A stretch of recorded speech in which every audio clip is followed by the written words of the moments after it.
You probably do it a dozen times a day. You pick up your phone, you glance at it, and just like that, you're in. Your face is your password, your key. But what happens when someone can make a perfect digital copy of that key? Well, this isn't science fiction anymore. It's a real threat, and we need to understand how it works. And that brings us to the big question, right? Is your faceprint actually secure? We've put so much trust in this technology to guard our digital lives, our bank accounts, pretty much everything. But as you're about to see, that trust is starting to show some serious cracks. So here's how we're going to break it all down. First, we'll look at the crack in the screen, how this threat became real. Then we'll explore why your face is such a valuable target. After that, we'll walk through a digital heist, step by step. Then we'll see how the good guys are building a smarter shield to fight back. And finally, we'll talk about what all this means for the future of identity. All right, let's dive right in. The most important thing to get your head around is this huge shift. Deepfakes have gone from being, funny internet memes to a serious operational threat that security pros are battling every single day. Yeah, you heard that right. That thing we thought was super reliable, your Face ID, the facial login for your bank, is now being methodically bypassed by attackers using AI-generated videos. This isn't some what-if scenario anymore. This is the new frontier for digital fraud. So why this sudden obsession with our faces? Well, it really boils down to one simple thing. Your face has become the master key to a treasure chest of high-value digital activity. I mean, just look at the scale of what's at risk here. Pretty soon, over half of all online shopping in the US is going to be happening on phones. All that convenience is built on us using our faces to log in.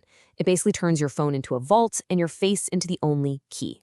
And this is where things get kind of scary. On one hand, you have trillions of dollars protected by our biometrics. On the other, the average cost for a bad guy to whip up a convincing deepfake is just over $1. That's not just a low barrier to entry, it's practically no barrier at all. It's the democratization of identity theft. And it's not just that it's dirt cheap, it's also ridiculously easy to do.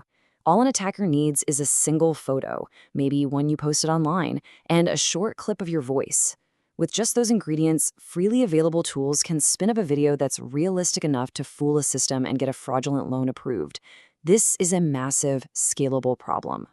Okay, so we've covered the why. Now let's get into the nitty-gritty, the how. This is the anatomy of a deepfake heist. This is the literal playbook attackers are running with right now. It's a really methodical three-step process. First, they reconstruct you. They scrape images and voice samples from places like social media to build a realistic digital you. Step 2, they inject that fake media. Using special software, they basically hijack the camera feed and swap in their deepfake video during a login attempt. And third, to seal the deal, they manipulate the stream, adding in little blinks and head movements to fool the liveness checks that are designed to spot exactly this kind of thing. Once the system's convinced the fake is real, the doors swing wide open. All right, I know that sounds pretty daunting, but here's the good news. There's a really powerful response happening. Security teams are not standing still. They're developing a much smarter, layered shield to fight back against these AI impersonators. The key here is not relying on just one thing. The modern strategy is all about layers. Think of it like a four-part defense. Much more advanced ways to detect if a person is actually live, stronger security rules, defenses built right into our mobile apps, and finally, regulators are starting to pay serious attention. Let's dig into this liveness detection for a sec, because it's pretty cool. There are two main flavors. Active detection is probably what you've seen before. It asks you to do something, like turn your head. But the really clever stuff is passive detection. It analyzes things in the background you can't even see, like how light reflects off your skin or tiny imperfections in the camera's sensor, to spot a fake without you having to do anything at all. And the layers of security just keep getting smarter. We're seeing more secondary checks for big transactions, and even analysis of your behavior after you log in, like how you type or move around a site. Defenses are also being built right into mobile apps to catch tampering on the device itself. And the AI on the good guys' side is getting smarter too, using techniques like federated learning to learn from new attacks without ever accessing your personal data. This whole issue has gotten so significant that governments are now stepping in. The European Union's AI Act is pushing for more transparency, and here in the US, FinCEN, that's the Financial Crimes Enforcement Network, is officially putting banks on notice about the spike in deepfake fraud. This has become a top-level economic concern.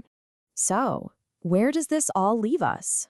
Well, this constant arms race between AI fakes and these advanced defenses is fundamentally changing what it even means to prove you are who you say you are online. And this quote right here, it really nails the core takeaway. To outsmart an artificial human, the strategy is to double down on what makes us uniquely human: the subtle signs of life, combining different biometrics, and defenses that can spot the digital fingerprints of a fake. The fight against artificial identity is all about amplifying real biological authenticity.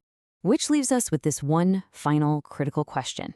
In a world where fakes can be nearly perfect, how do we prove we're really us? The answer, it seems, won't be a single lock, but a whole symphony of authentication, all working together to prove that we are, in fact, real.